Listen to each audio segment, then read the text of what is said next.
Thanks for coming out. I appreciate it. Today's program is the first from the War and Human Experience.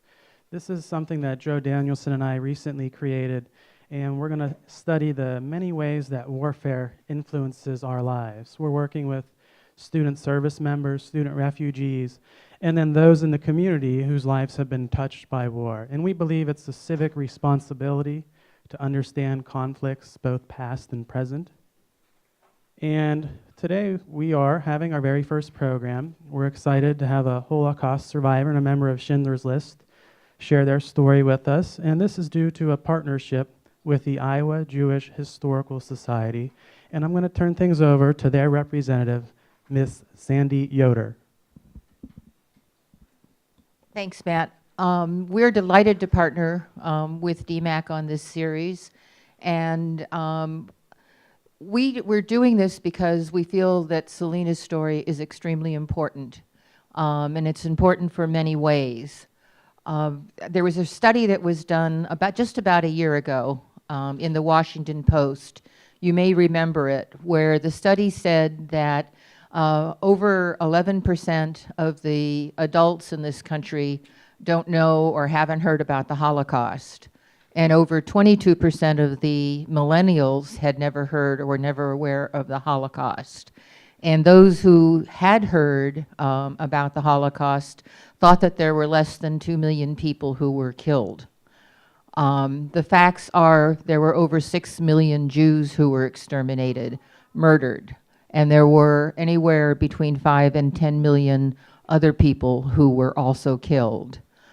We feel that this story must be heard, and we are the last generations, the youngsters to those of us who are seniors who will be able to hear it firsthand, to be able to hear the nuances in Celina's voice and the voices of other survivors as they tell about what they experienced.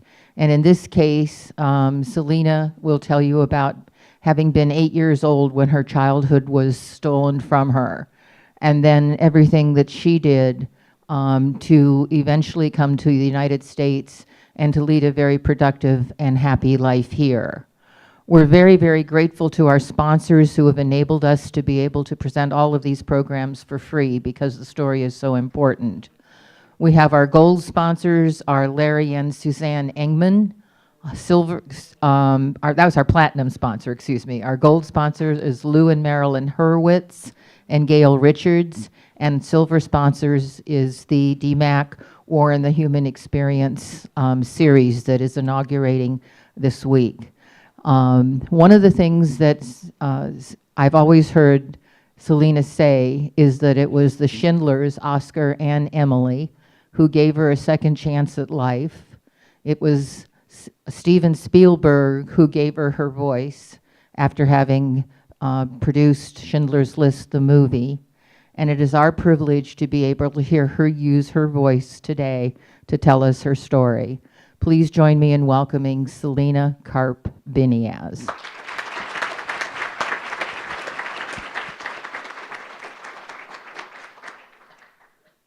I just want to test this. Can you hear me? Everywhere? Good. My second chance on life really did come when I was liberated by the Russian army in Czechoslovakia, and I'll tell you more about it. I don't know. How's that? How is that? Can you hear me or not?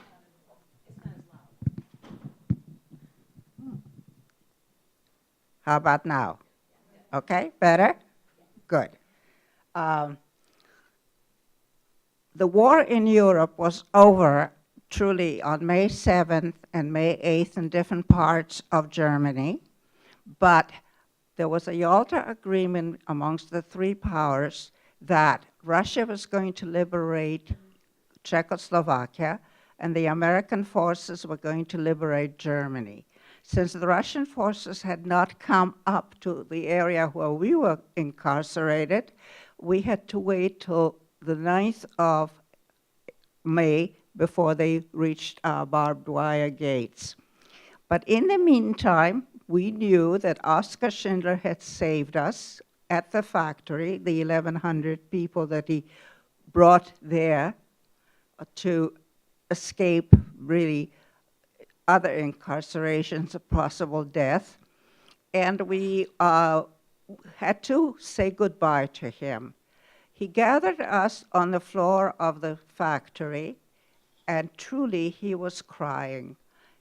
He was in tears telling us how sorry he was that he was unable to save any more people, but he had run out of money. But the fact that he saved 1,100 is a real tribute to him. In order to save him, because we knew that if the Russians found him on the premises, he would not survive because he was an original supporter of Hitler.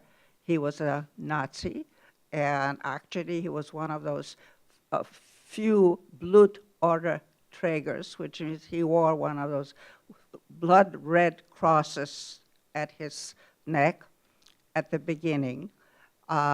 We also knew that probably if he moved to the American zone of Germany, he would be safer there because he could explain to the American forces how he had saved so many people, and that if anything, they might incarcerate him, but they will not kill him right off.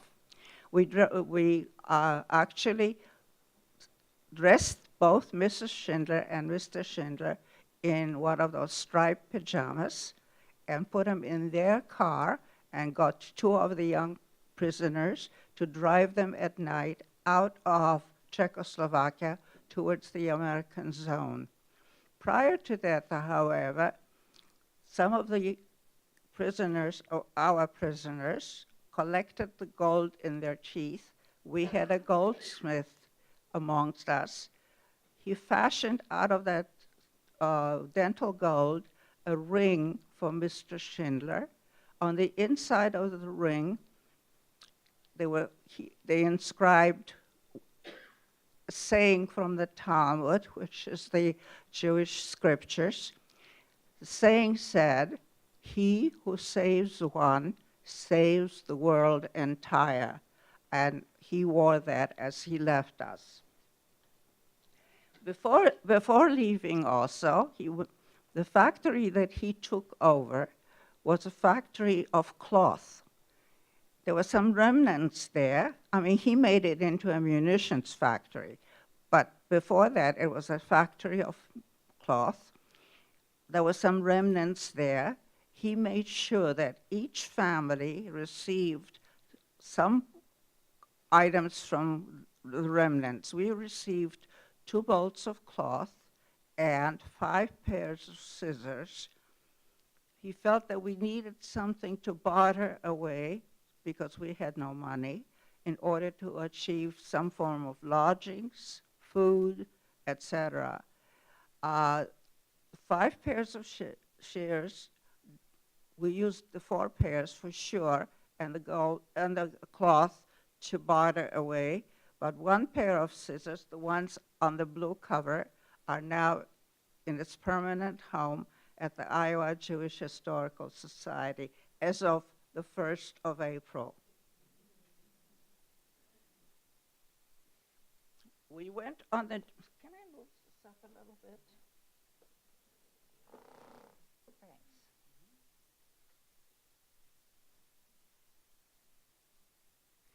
Thanks. The Czech government, okay, on our journey to Krakow, the Czech government gave us support in a sense of giving us affidavits stating that we were members of this place, of a concentration camp. The concentration camp was the Gross Rosen concentration camp, of which the Schindler factory was a part.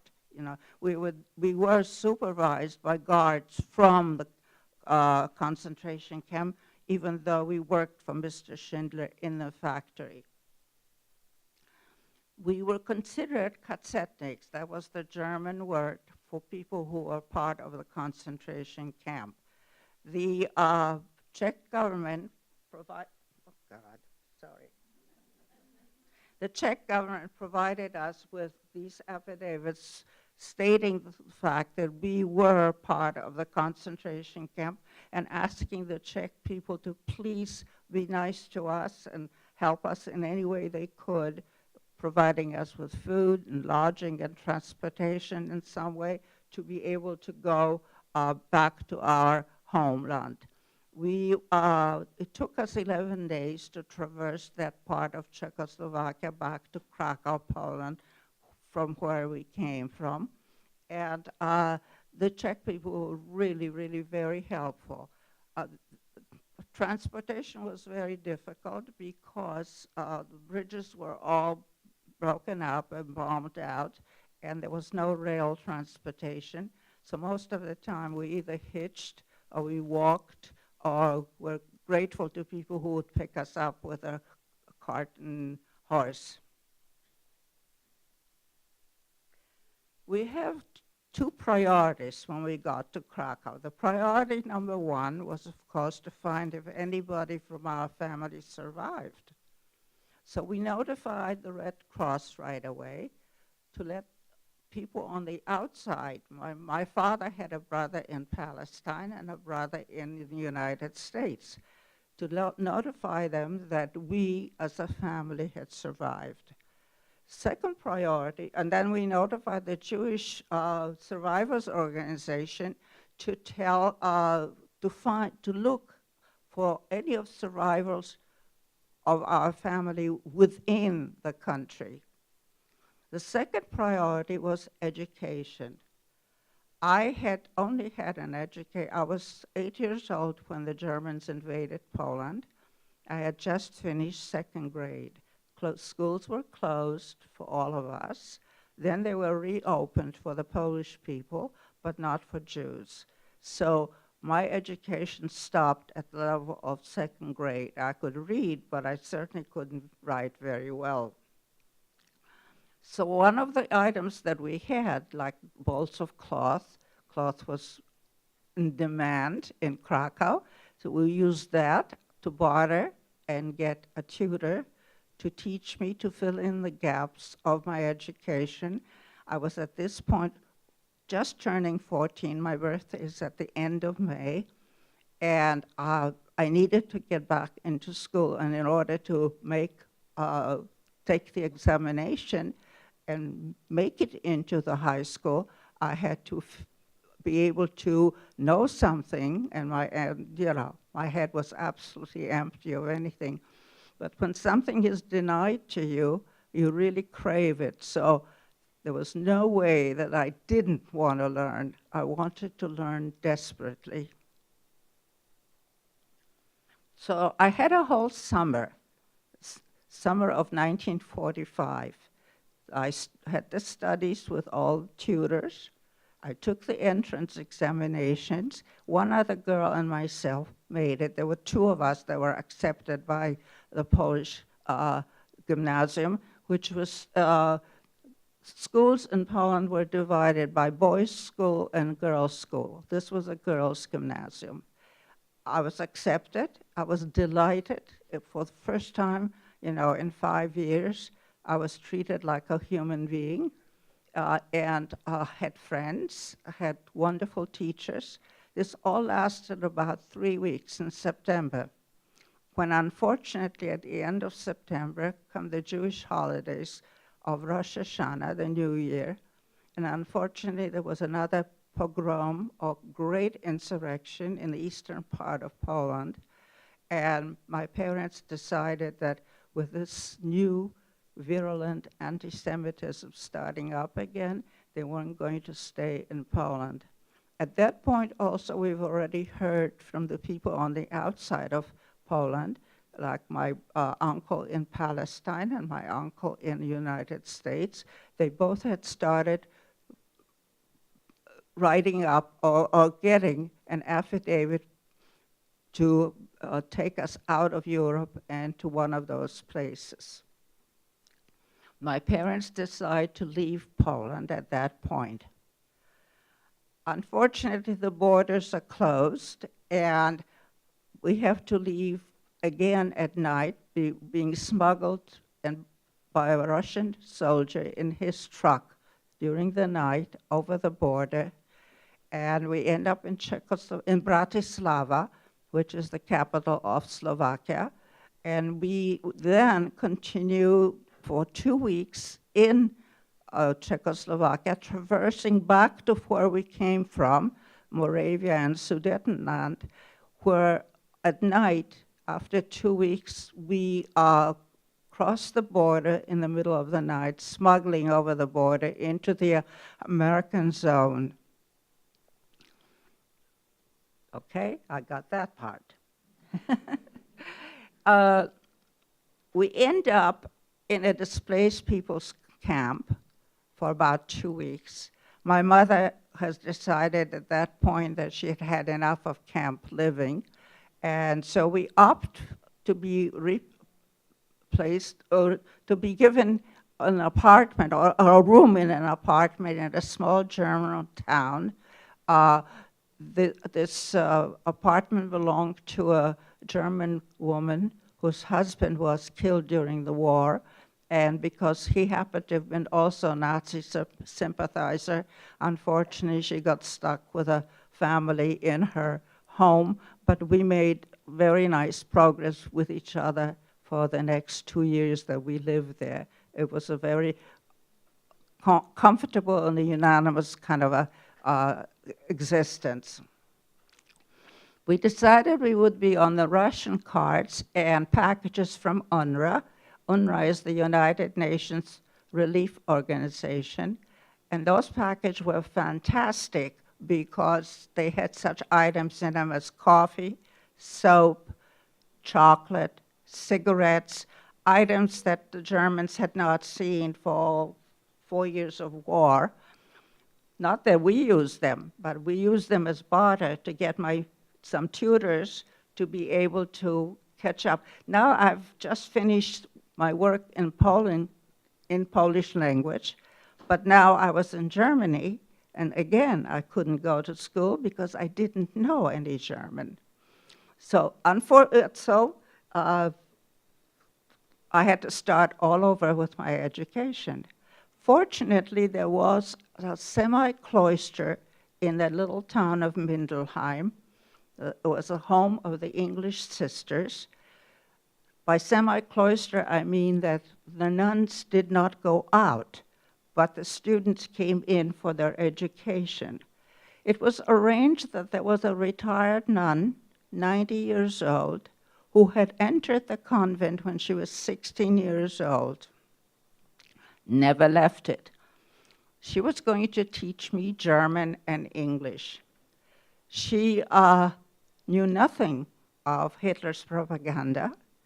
She was kind, wonderful, and truly she was. Her name was Matra Leontine, and she was truly my salvation, because for the 2 years that I spent with her, she not only taught me English and German, but she helped me get over resentment, hatred, and really showed me, by totally accepting me as a human being, she worked with me to get rid of any kind of, she taught me that hatred was corrosive, and that the only way you can, only corrosive to yourself, because the people you hate didn't know that you hated them, that you had to work through anger and hatred in order to move on in your life.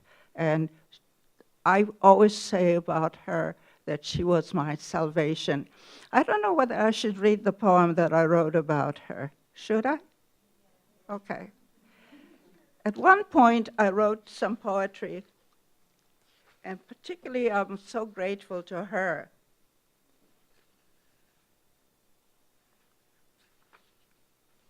Okay. In a small town in southern Bavaria, in a semi-cloistered convent, home of the English sisters, a 90-year-old retired nun entered the convent at age 16, never left in all these years. She's German and Catholic. She will teach a 14-year-old girl traumatized by years of ghettos and camps, German and English. She does not know she's supposed to hate her. Hitler's ideas and propaganda are not part of her knowledge. Her outlook on life, gentle manner, and total acceptance slowly work the magic of transformation. The realization, not all Germans are ogres. Hatred is corrosive, have to work through anger and hate to move forward in life. We bond for 2 years.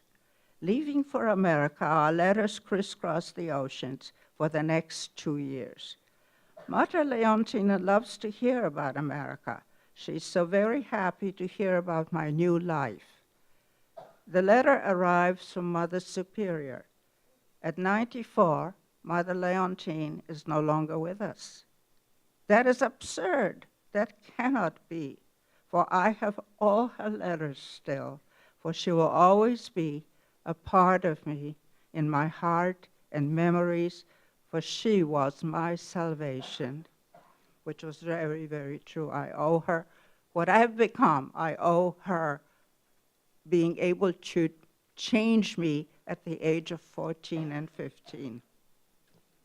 Okay, next. After 2 years there, we finally received our affidavit from my uncle in the United States.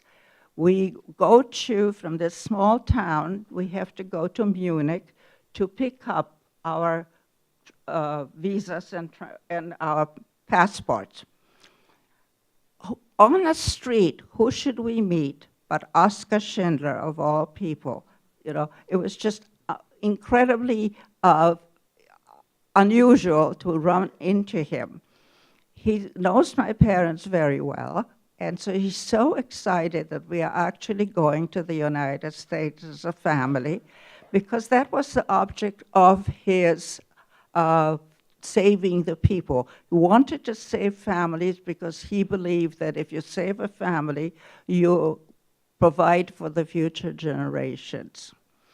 We are again put in boxcars from Munich to Bremerhaven, because at that point, 2 years after the war, still everything was kind of broken up in Germany. It was just rubble and nothing standing as yet. We are put in boxcars again, and we are traveling a couple days but at least the doors were open, so we could step out if we wanted to. We go to Bremerhaven, where there is a ship that's going to take us to the United States. Incredible.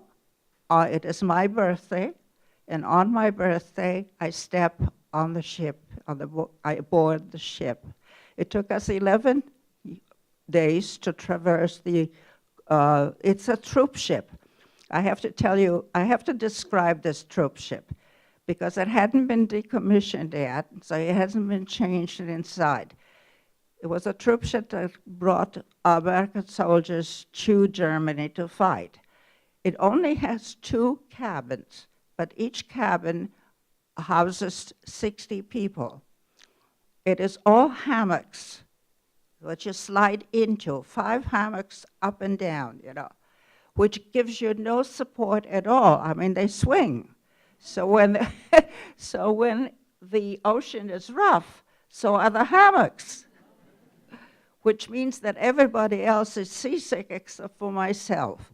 I am perfectly okay, and I eat everybody's ice cream because of... We end up in the United States. My uncle picks us up in New York. Well, I can't tell you what an incredible event that is, to step off the ship and see the neon signs, the lights, the everything. I mean, New York is New York. There's no other place like it. So it is quite a wonderful experience. My uncle drives us back to Des Moines in his car, and I keep saying, my God, this is so far, it's so huge, without realizing that all I was traversing for was about a third of the United States, not even that, So that's we end up in the Des Moines. That is how I ended up in Des Moines. I'm a Des Moines girl. I take my stuff, the books, the notebooks, all the tests that I had taken in Germany with my tutors, and I present them to North High School. At North High School, they take a look at all of that, they go through it, and they say that I am qualified to enter 12th grade. So from 2nd grade to 12th grade, I was really taught by tutors and never went to school. But I had to take a course in American literature and American history, both 11th grade courses at that time. And so I go to East High School during the summer and complete those courses. My year at North High School was superb. It was one of the nicest years so far in my life because I had friends, I was a normal person, I went to a prom, I visited movies. It was just living a normal life of a 16-year-old girl. And then I got really lucky because the girls' advisor at the North High School happened to have been a graduate of Grinnell. She made it her mission that I should continue my education at Grinnell College. She drove me there with all my records that I acquired at North High School and the other items that I did in Germany, and convinced the Grinnell faculty, or whoever, the admissions people, I guess, to give me a full academic scholarship for 4 years, plus work program for board and room. And that's how I became a freshman in 1948 at Grinnell.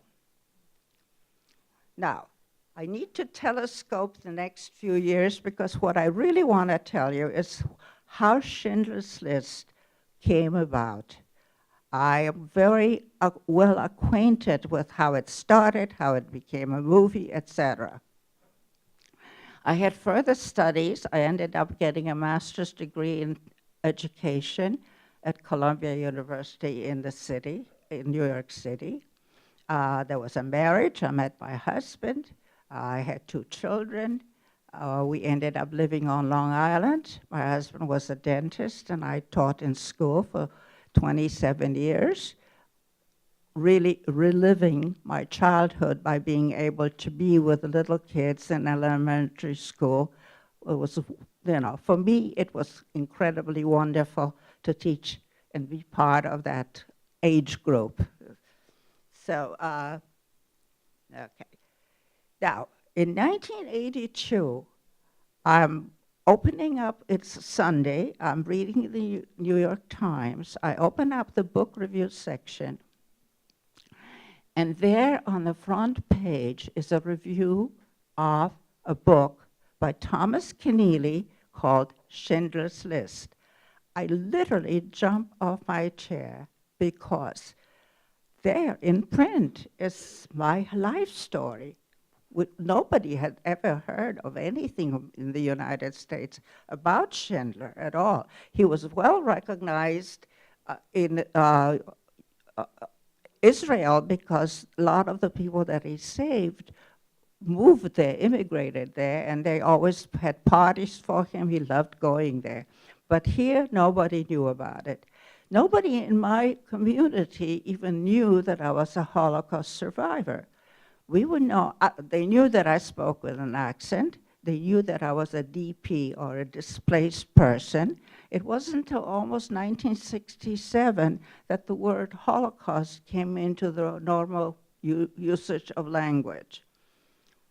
So nobody there knew that I was a, Holocaust survivor.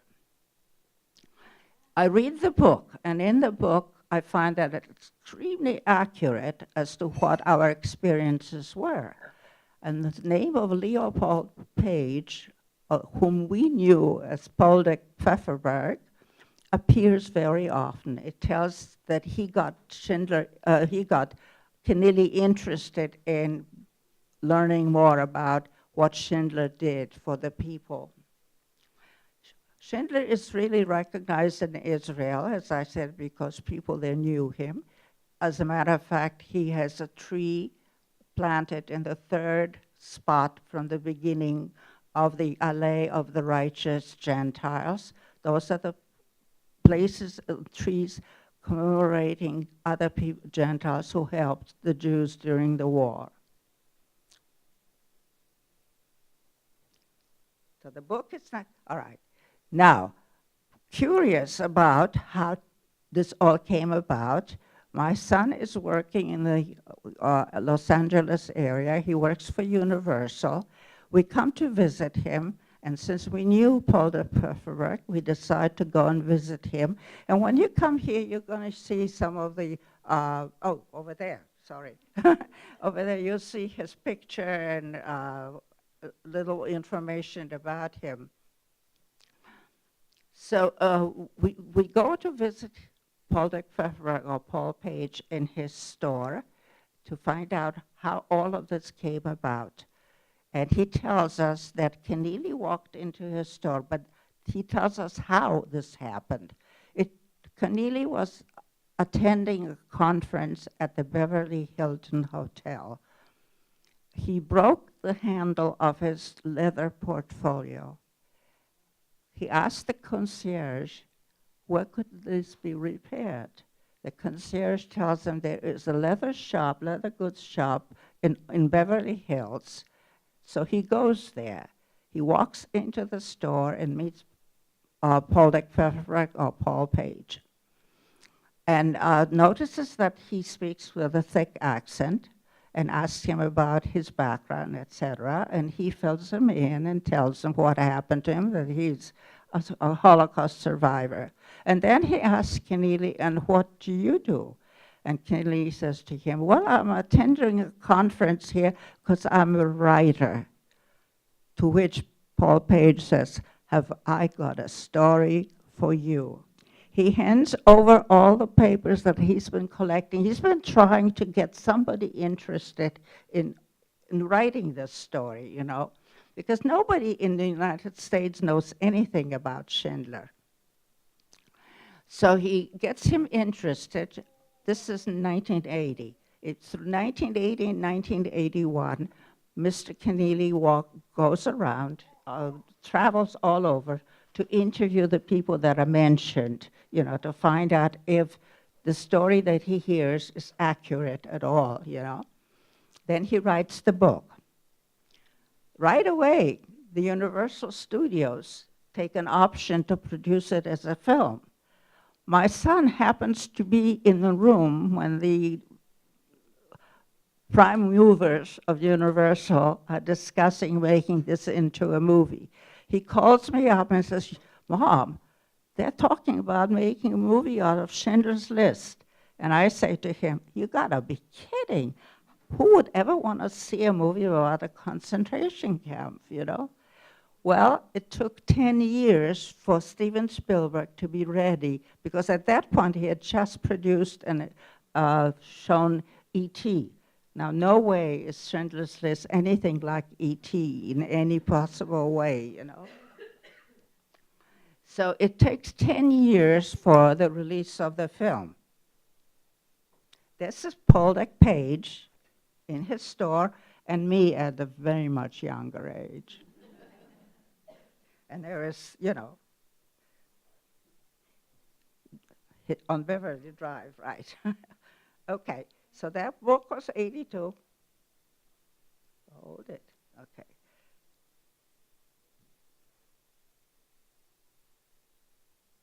Sorry.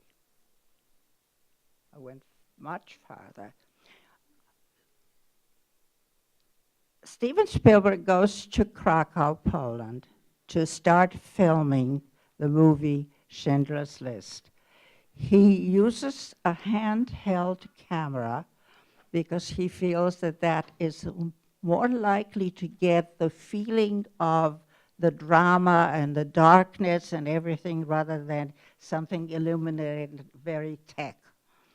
But while he's filming the movie there, he's approached by a whole bunch of people saying to him, I've got a story to tell you, survivors.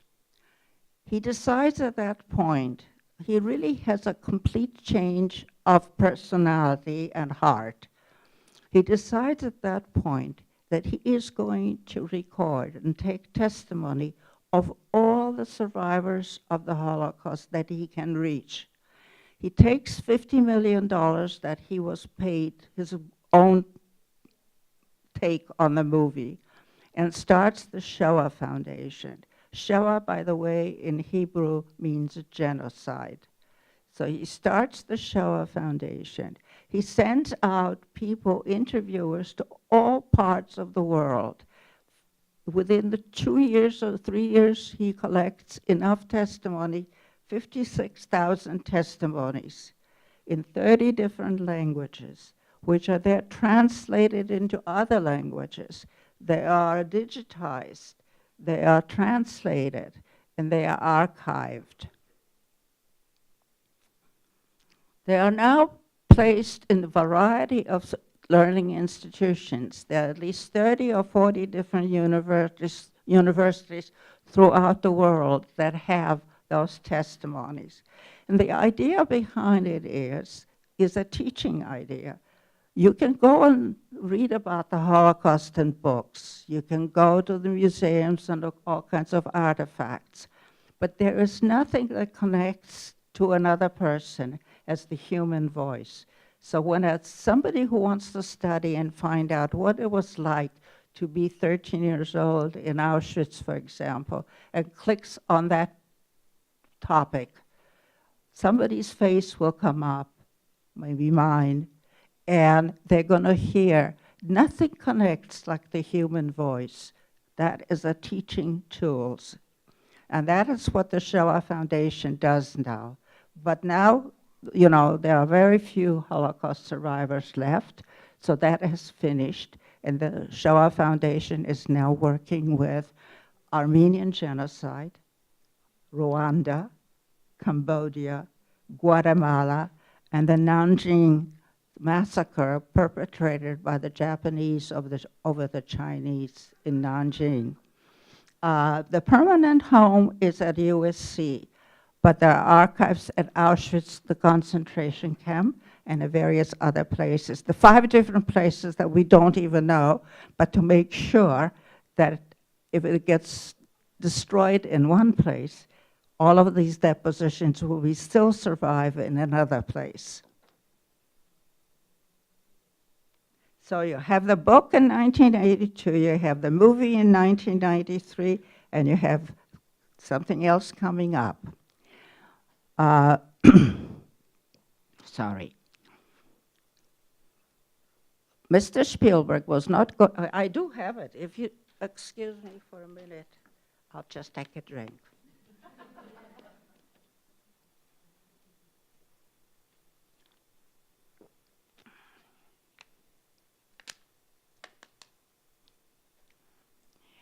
Mr. Spielberg was perfectly happy keeping the movie the way it was, you know.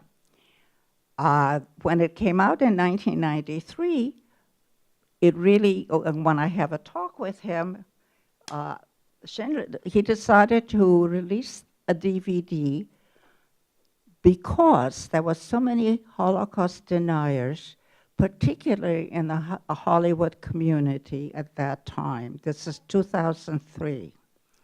So he puts out the DVD, and you can see a copy of it there. The original Schindler's List, after the movie came out on the VCR tapes. So now the DVD is much easier to load and everything. But the DVD is very different. It has the story of Schindler's List on one side, the movie, but on the back side, it has 70 minutes, voices from the list. He has several of us who have given depositions and testimonies back on talking about the film, supporting the film, so that people couldn't say this never happened. I'm invited to the event, and there are some pictures here that show us being taken pictures of with Mr. Spielberg. And I have a long talk with him in his office. I've become quite friendly with him over the years, now appearing at many, many different panels, and because he's the one that gave me the voice. That's what I keep telling him, that he's my second Schindler. Schindler gave me life, but he, by making the film, allowed me to have a place, a point of reference, so that I started talking about my experiences there. There's the picture of us with Mr. Spielberg. The two gentlemen that you see there, aside from Mr. Spielberg, are no longer with us. You know, this was taken in 2003. Now, I have to tell you a little about Schindler's personality. He accepts spoils of war. He is a businessman. He wants to make lots of money. He comes to Poland, gets the factory that produces enamel pots that once belonged to a Jew. But he takes this over, and as a spoils of war, he now has, because he's making mess kits for the German army, he's allowed to have workers that cost him nothing except food, you know, and lodging. But even the lodging at first is in a concentration camp. He gets camp workers. Schindler's factory turns out to be a very, very safe place, because at one point he bribes the commandant of the concentration camp by telling him, you know, I'm losing a lot of money, but because it takes the workers so long to walk from the concentration camp to the factory, and I've got all these fires going and nobody's working, you know. So the commandant allows him to take some of his workers and create a concentration camp on top of his factory. It still has a barbed wire around it and the guards guarding it, but at least they no longer have to come. If any of you saw Schindler's List, you know that the commandant of our concentration camp was a really brutal man. He could shoot you just if you looked up. We always walked like this because we didn't want to meet his eyes in any way. So that becomes a pretty safe area for his camp workers.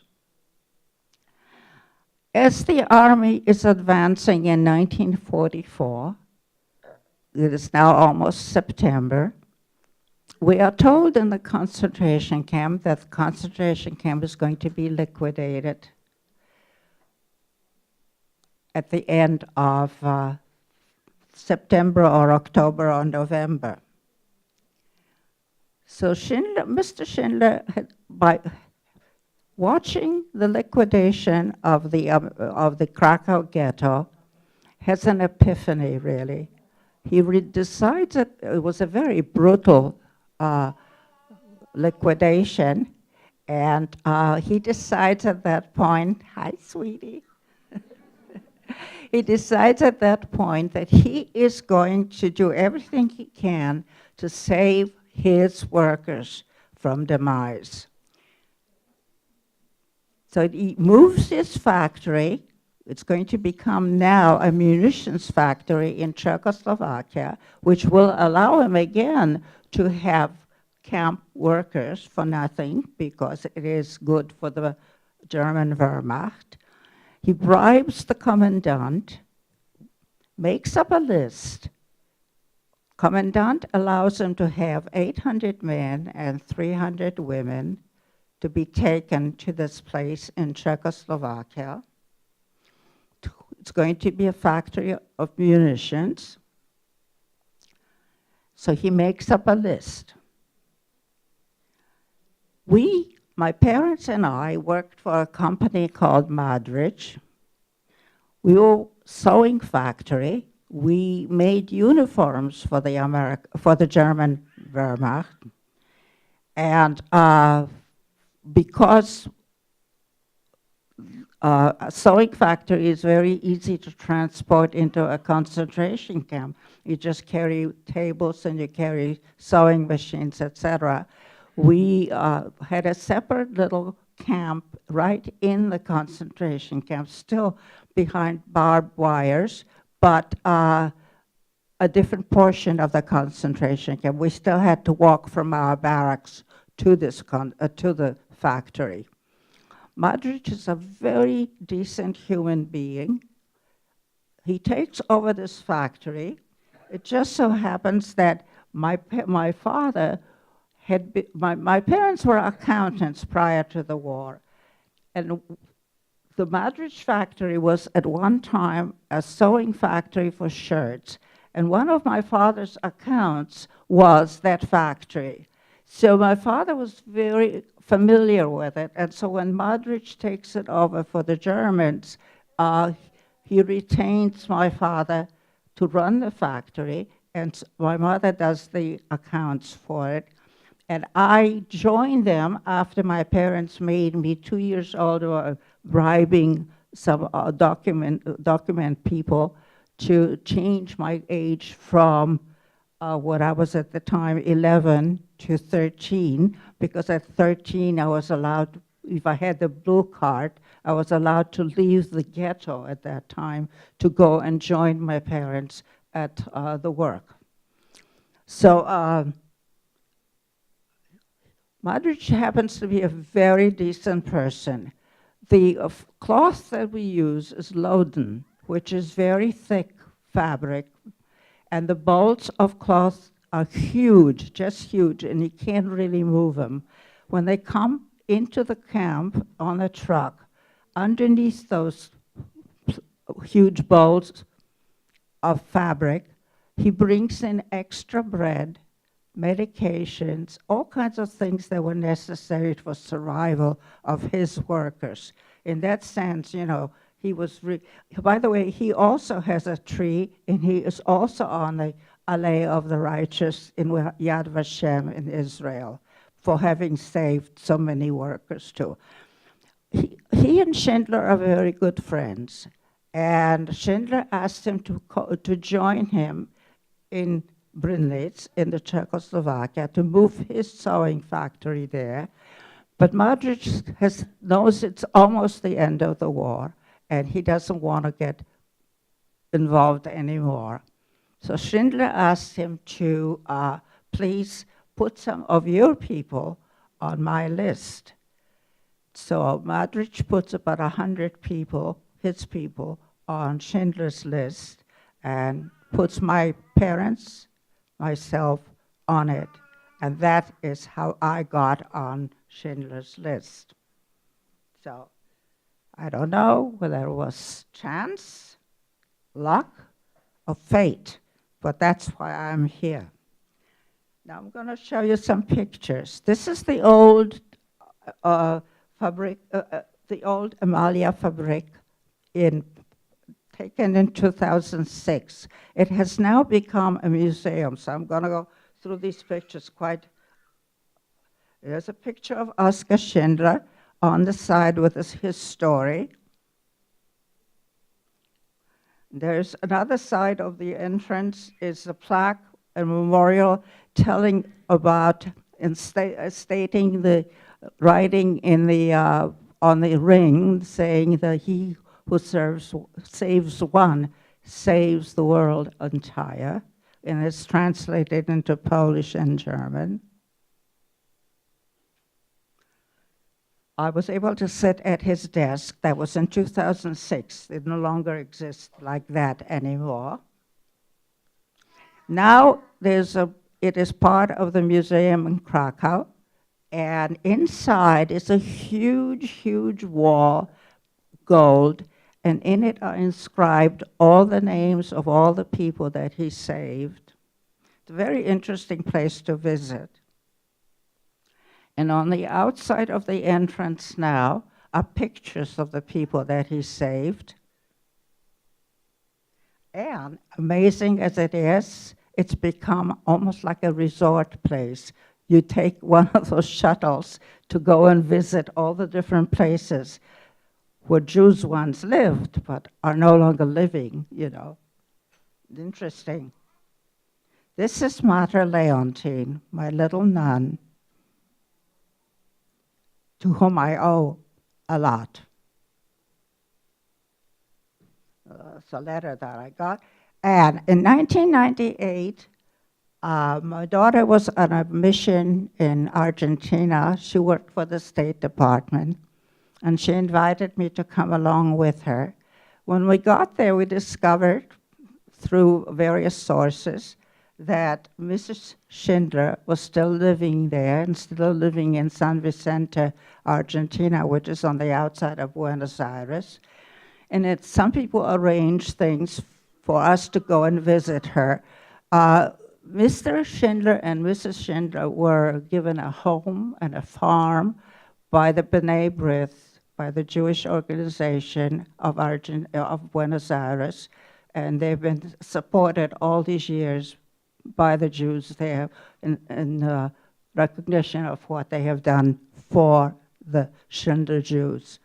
So I had a chance then to visit her and to again thank her for having done so much, because she and he became partners for the first time in their marriage, I think, when he brought the prisoners over to Grinnell. She really foraged for food for us, on all the different farms, winter food like rutabagas and stuff to make in the soup. And I had gotten sick, and I ended up in the infirmary. And every morning at 10 o'clock, she would come in with a pot of farina, which is kind of a oatmeal, I guess you could say, that she had cooked herself, and she would dish it out into bowls for all of us in the infirmary. And that little bit of extra nutrition was incredibly important. So that's all I have. And here is the Schindler Cup, which now belongs to Iowa Jewish Historical Society and is joined by the scissors now because they need to be together. But my mother kept that cup on a windowsill in the kitchen all the years, and they lived for 50 years in Des Moines, Iowa. And she always said that if anything bad was going to happen, all she had to look at the cup and say, there is a better tomorrow. So.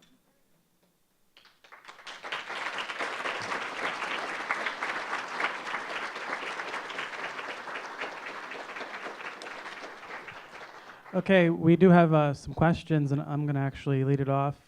Celina, if you're comfortable, would you be willing to talk about how you ended up at Auschwitz and what the process of selection was like? Sure.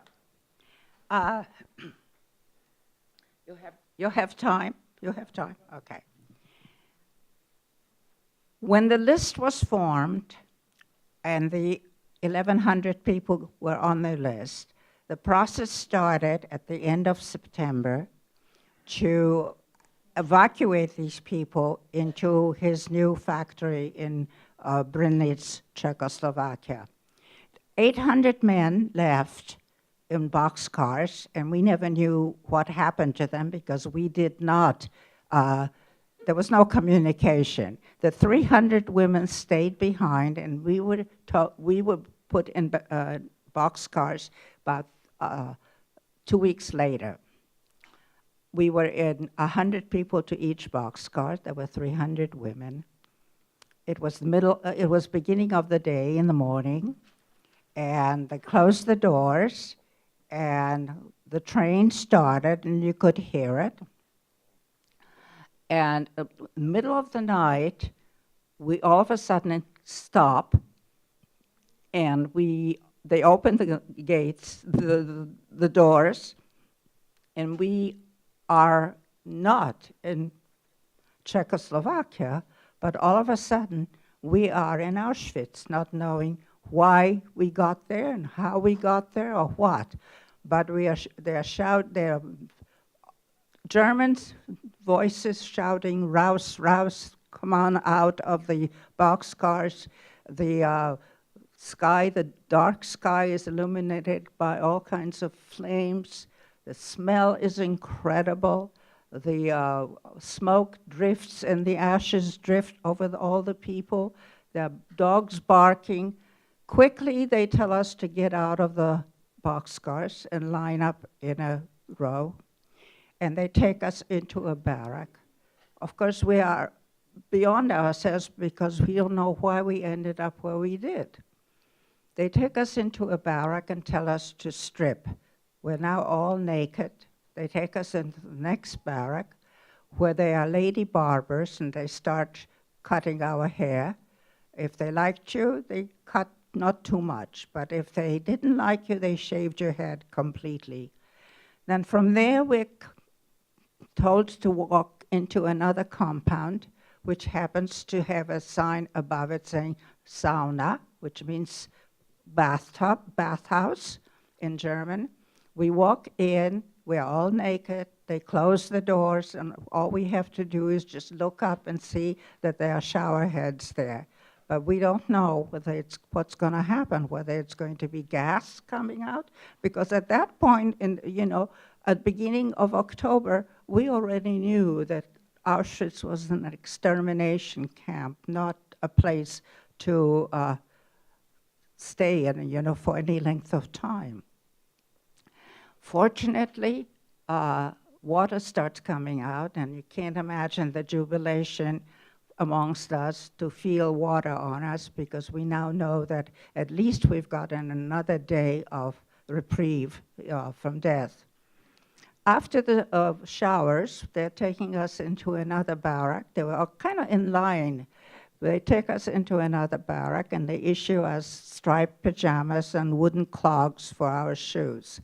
Now, at that point, whatever clothes we have left behind, we realize we'll never see again. Though we were told that at one point, oh, just get undressed, you'll have them again. Well, we don't have them again.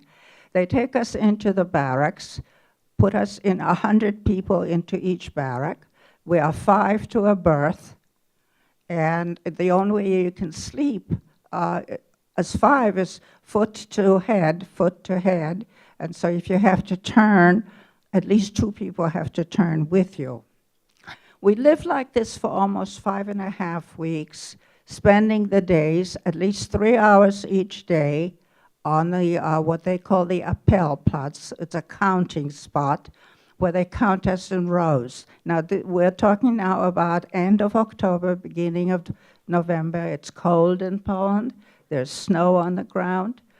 We only have the striped pajamas and the wooden clogs. So we devise a plan. We always stand in rows of 5.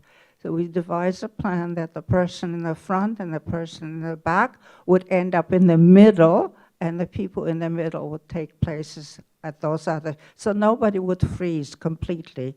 We would share our heat in that way. The jobs we perform are cleaning the latrines, shoveling the snow, being counted, carrying pots of soup, etc.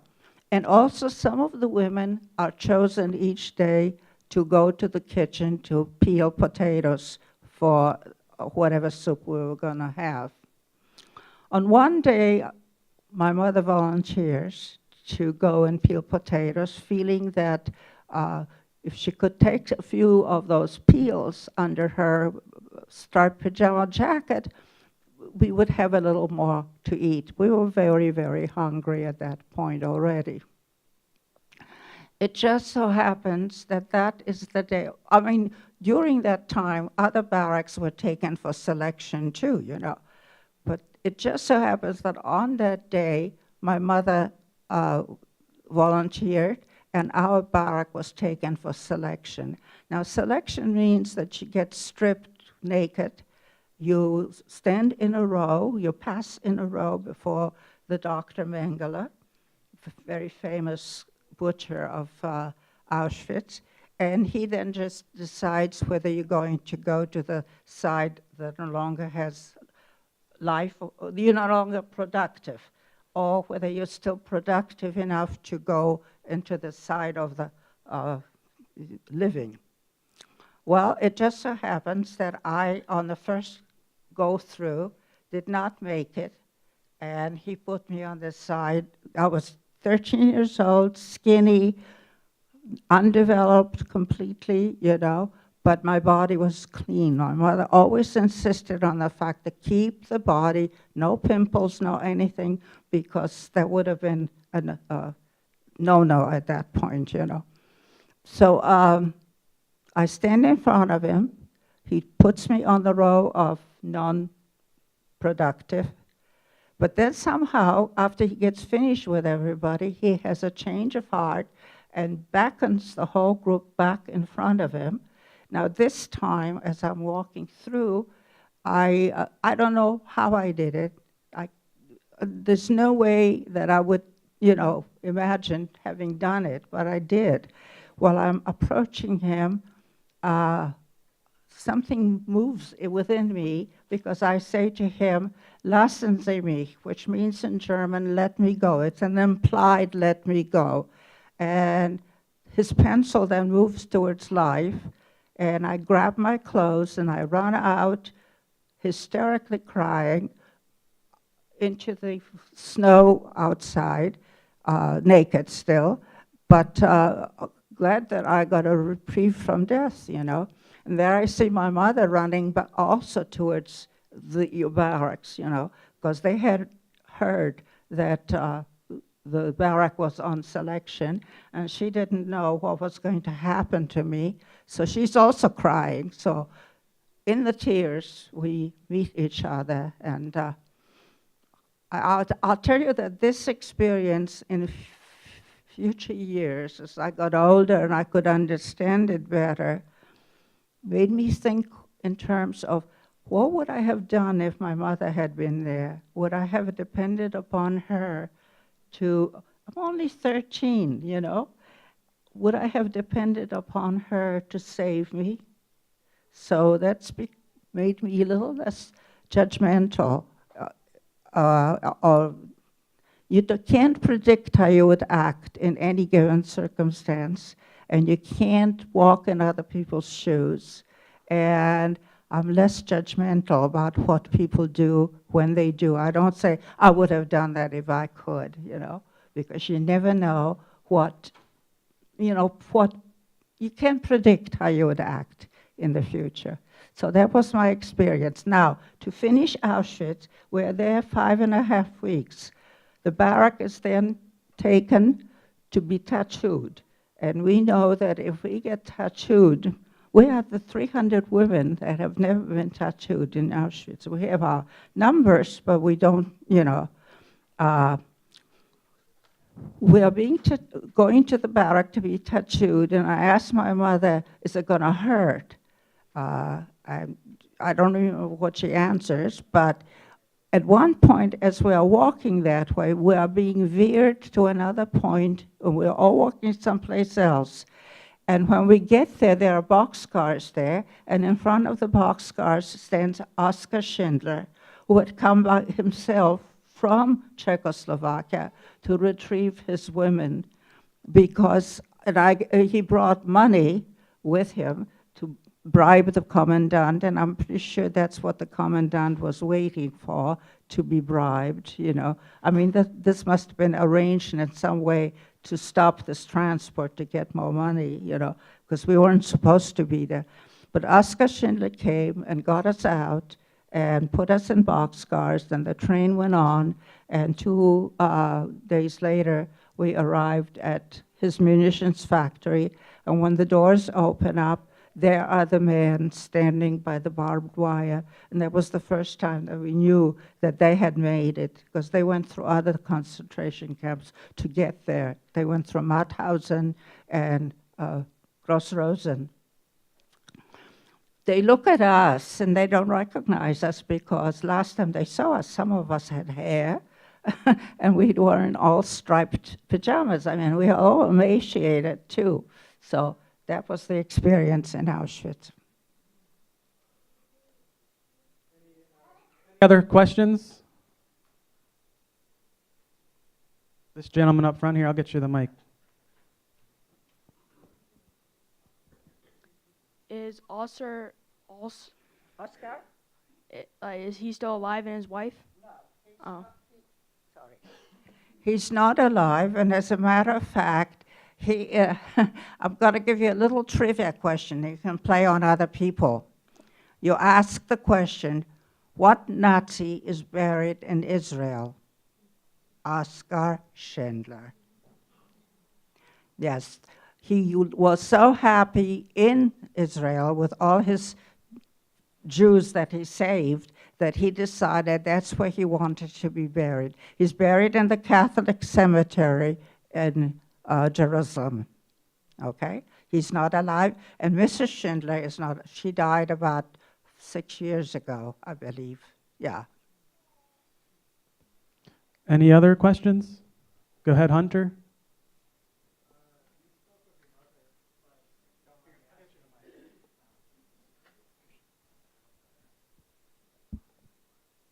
You spoke of your mother, but if you don't mind me asking, whatever happened to your father? I'm sorry, I can't hear you.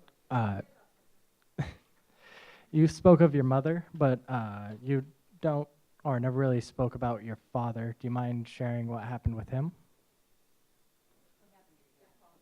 I still couldn't hear you.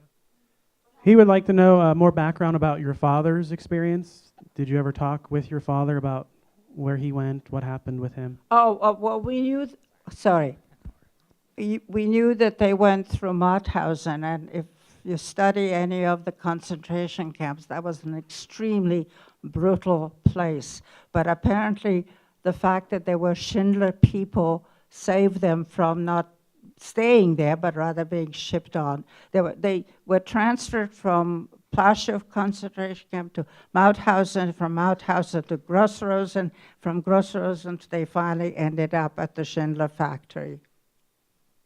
By the way, Mr. Schindler told us at the time that he gathered us in small groups on the factory floor, telling us that nothing from that factory was ever going to go out to be of any use. He wanted us to sabotage everything. And so everything, our calibrators were changed to record as things were okay, but nothing was okay. Nothing was manufactured. We were making parts for the V2s, and nothing was manufactured to specifics. All of the specifics were changed in such a way by a millimeter, and the calibrator machines that measured whether they were correct were also changed in such a way to record the fact that everything was okay, but nothing ever left that factory. He had a real change about everything. He wasn't going to help the Germans at all. And Celina's parents came to Des Moines with her, and they were the Karp family and lived in the area for many years. Other questions? I have one. Here. Oh, thank you. In the film Schindler's List, we see he doesn't have a sudden epiphany. He doesn't start out being a great humanitarian, conscience-stricken. As you said, he was a Nazi. He's a man. He's a man who loves women and wine and pleasure and cigarettes and gold and money and everything. I'm sorry. It's so beautifully done that there's a gradual change. Now, how true do you think Liam Neeson's portrayal of Schindler is in the film? I think it was, the whole film I felt was extremely accurate as to his personality, the change in him. He changes by watching the liquidation of the ghetto, which was incredibly brutal, at the time. But the transition is slow, for him. He continues to, he was jailed twice by the Gestapo, and each time he was managed to bribe them to get himself out. He was should I read the last poem about him? Okay. I wrote a poem about him, which was very interesting to me because I observed his personality too, and wondered, okay. I call it tree. In Jerusalem, in Yad Vashem, the Holocaust Museum in the Street of the Righteous Gentiles, in a designated third spot from the start, a man plants a tree.